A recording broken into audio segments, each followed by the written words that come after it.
আনুষ্ঠানিকভাবে মোড়ক উন্মোচিত হলো। প্রত্যয় প্রকাশনা থেকে প্রকাশিত কিংবদন্তি নাট্যকারদের নিয়ে 550 পাতার একটি বই, নাট্য ব্যক্তিত্বের সেরা নাটক। নাট্য ব্যক্তিত্বের সেরা নাটক 2 জনের উপস্থিতিতে আমরা আজকে প্রকাশ করতে চলেছি তপন থিয়েটারে। যে বইটির প্রকাশক প্রত্যয় প্রকাশনী। আমরা জানি না যে এরম ধরনের বই বিগত কয়েক বছরের মধ্যে হয়েছে কিনা। দিকপাল কিংবদন্তি 15 জন নাট্যকারকে নিয়ে এই বই, নাট্য ব্যক্তিত্বের সেরা নাটক, একটি পূর্ণাঙ্গ নাটকের নিয়ে উনি এগিয়ে এসেছেন। তাই এই নাটকটির বইটি আমরা বের করতে পারলাম। বইটি আমার সর্বজন শ্রদ্ধা আমাদের সৌমিত্র চট্টোপাধ্যায়ের নামে আমরা উৎসর্গ করেছি। আপনারা আজকে উপস্থিত হয়েছেন, আপনাদের সকলকে আমাদের পক্ষ থেকে ধন্যবাদ।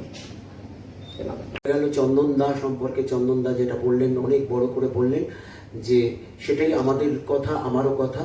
আর তার সঙ্গে সঙ্গে আরেকটা কথা আমি বিশেষভাবে ধন্যবাদ জানাই প্রত্যয় কর্ণধার তপন সিনহা মহাশয়কে। কারণ আমরা একটা কথা বলি যে আমাদের থিয়েটারটা আজকেই জন্মায়, আজকেই মরে যায়। আমাদের থিয়েটারটা মঞ্চেই শেষ হয়ে যায়, কিন্তু এই যে বই আকারে যেটা প্রকাশিত হলো সেটা থেকে যাবে, আজীবন থেকে যাবে।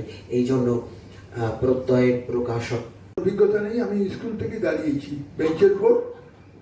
কলেজে বেঞ্চের উপর দাঁড়ানো প্রচলন ছিল না বলে বেঞ্চের উপর দাঁড়া করানো হয়নি। যাই হোক, আমার বক্তব্যটা হচ্ছে যে এতগুলো নাট্যকার আছে আমি তার ধারণা করিনি। আমি খুব গর্বিত যে বাংলায় এত নাট্যকার আছেন। বাংলায় প্রচুর শিল্পী আছেন জানতাম, কিন্তু এত নাট্যকার আছেন জানতাম না। আমাকে যখন বলা হয়েছিল নাটক লিখতে, তখন আমার প্রিন্সিপাল বলেছিলেন যে কবিতা লিখো না, নাটক লিখো। সংখ্যায় খুব কম লোক নাটক লেখে। কবিতা তোমার আগে 1.5 লাখ কবিতা। তাহলে খুব ভালো হয়, কারণ জেলায় প্রচুর ছেলে মেয়ে, তারা খুব উৎসাহিত হয়ে নাটক লেখে এবং জেলার ছেলে মেয়েরা নাটক করে বলেই কিন্তু কলকাতায় নাটক হয়। এটা আমি যখন ক্রিকেট খেলতাম তখন বুঝেছিলাম যে যদি জেলার ছেলে মেয়েরা না আসে তাহলে কলকাতা শহরে কোনো খেলাধুলো হবে না। ঠিক তেমনি জেলার ছেলে মেয়েরা যদি না আসে তাহলে কলকাতা শহরে নাটক হবে না। তো একটু আপনারা এরকম একটা অসাধারণ প্রয়াসের জন্যে। আর চন্দন যেটা বললেন যে মূলত কলকাতার বাইরে যে নাট্যচর্চা হয় এবং বহু মানুষ আমাদের পরবর্তী প্রজন্ম চমৎকার চমৎকার নাটক লিখছেন।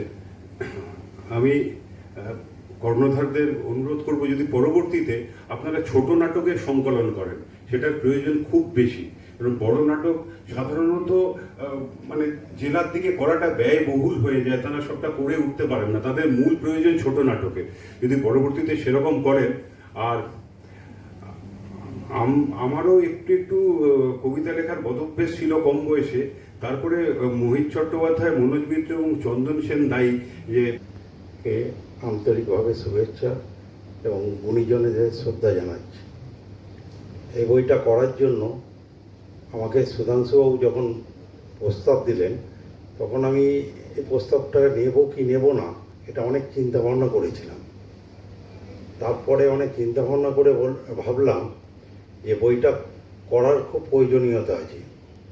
বইটা একসঙ্গে সবাইকে নিয়ে আমি একটা মঞ্চে বইটাকে আনতে পারব এবং তাতে সবাই জানতে পারবে যে অনেক নাট্যকার আছেন যাদের নাটকের মাধ্যমে সমাজে অনেকের অনেক কিছু উপকার হবে।